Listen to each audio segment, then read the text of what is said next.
So hello guys, I hope आप सब लोग अच्छे होंगे। अगर चैनल पे नए आए तो प्लीज सब्सक्राइब करके बेल बटन को जरूर प्रेस करना और प्लीज टेलीग्राम को ज्वाइन करना मत भूलना। वहां पर आपको लेटेस्ट सेशन मिल जाएंगे ऑडिट बाय टैक्स अथॉरिटीज के कि क्या उसके प्रोविजन है, डिमांड एंड रिकवरी के ऊपर जो नोटिस आ रहा है उसके ऊपर कैसे फाइट करनी है, ईवे बिल के ऊपर जो गाड़ी पकड़ी जा रही है तो उसके ऊपर कैसे फाइट करनी है। Link is in description. Session बिल्कुल फ्री रहेंगे प्रोवाइडेड आप एक कोड यूज करो टैक्स टॉक 10। तो चलिए बात करते हैं जो न्यू नोटिफिकेशन आई है, बट उससे पहले मैं आपको बता दूं सेक्शन 269ST 269ST क्या बात करता है गाइज कि आप किसी को किसी एक पर्सन से एक दिन में 2 लाख या 2 लाख से ज्यादा की कैश रिसीव नहीं कर सकते। एक पर्सन से एक दिन में चाहे जितने मर्जी बिल हो, मतलब एक पर्सन को आपने 3 बिल भी इशू की हो, तीनों बिल के अलग अलग पैसा भी अगर वो दे रहे ना, 2 लाख या उससे ज्यादा कैश आप उससे रिसीव नहीं कर सकते। चाहे आपने सुबह रिसीव किया, शाम को रिसीव किया, हम एग्जांपल भी देखेंगे।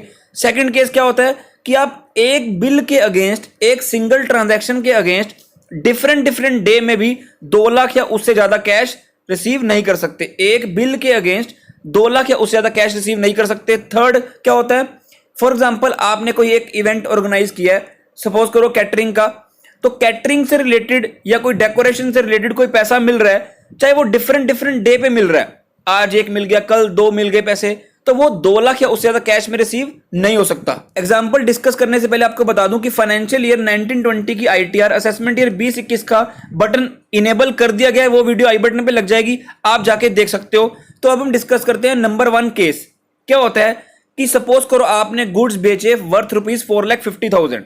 आपने 3 बिल इशू किए, एक ही दिन में इशू किए, ये तीनों बिल एक ही दिन में इशू किए एक ही पर्सन को, each to 1 person. 3 bill issue किए एक पर्सन को एक ही दिन में, आपने कैश ले ली इन 1 सिंगल डे। एक ही दिन में एक ही पर्सन से 3 बिल थे, आपने सारा का सारा कैश ले लिया डिफरेंट टाइम पे, चाहे आपने सुबह लिया हो, चाहे शाम को, चाहे दिन में, चाहे दोपहर को, चाहे रात को। अगर किसी पर्सन से एक दिन में चाहे जितने मर्जी बिल हो, डिफरेंट टाइम में क्यों ना हो, अगर 2 लाख या उससे ज्यादा कैश रिसीव कर लिया तो आपकी सेक्शन 269ST, ये जो सब सेक्शन ए है, उसकी वोलेशन हो जाती है।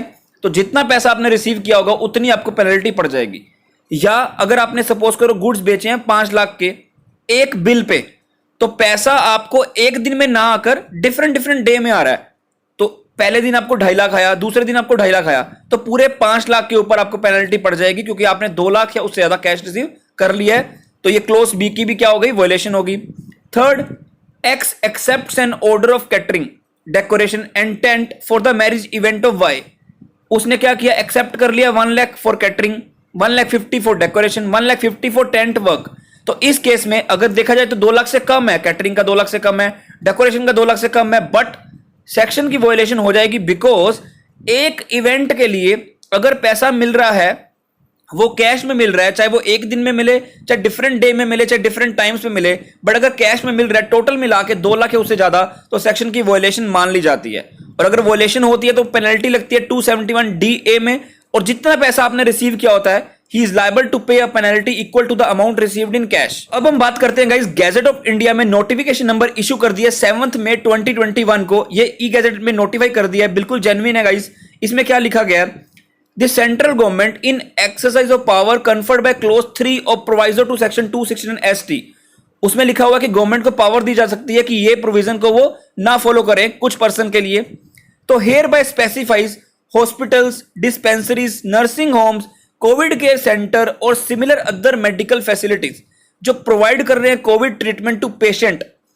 तो for the purpose of section 269ST जो हमने अभी डिस्कस किया, अगर आपको पेमेंट रिसीव हो रही है कैश में ड्यूरिंग पीरियड 1/4/2021 से लेकर 31 मई 2021, तो उस केस में आपके ऊपर ये वोलेशन एप्लीकेबल नहीं होगी, प्रोवाइडेड आप पेशेंट एंड पेई, जो पेशेंट है और जो पेमेंट कर रहा है उनका आप पैन नंबर या आधार नंबर ले लो। रिलेशनशिप क्या है पेई और पेशेंट के बीच में, वो हॉस्पिटल या डिस्पेंसरी सब सबमिट करेंगे, तो उसके बेसिस पे ये वोलेशन नहीं मानी जाएगी। नोटिफिकेशन को आप डाउनलोड कर सकते हो टेलीग्राम से, तो टेलीग्राम को ज्वाइन कर लो। तो वीडियो में कुछ भी लगे तो लाइक करना, आगे शेयर करना और चैनल को जरूर सब्सक्राइब करना। ऐसी अपडेट्स आपको मिलती रहेंगी timely. Thank you very much, take care, bye.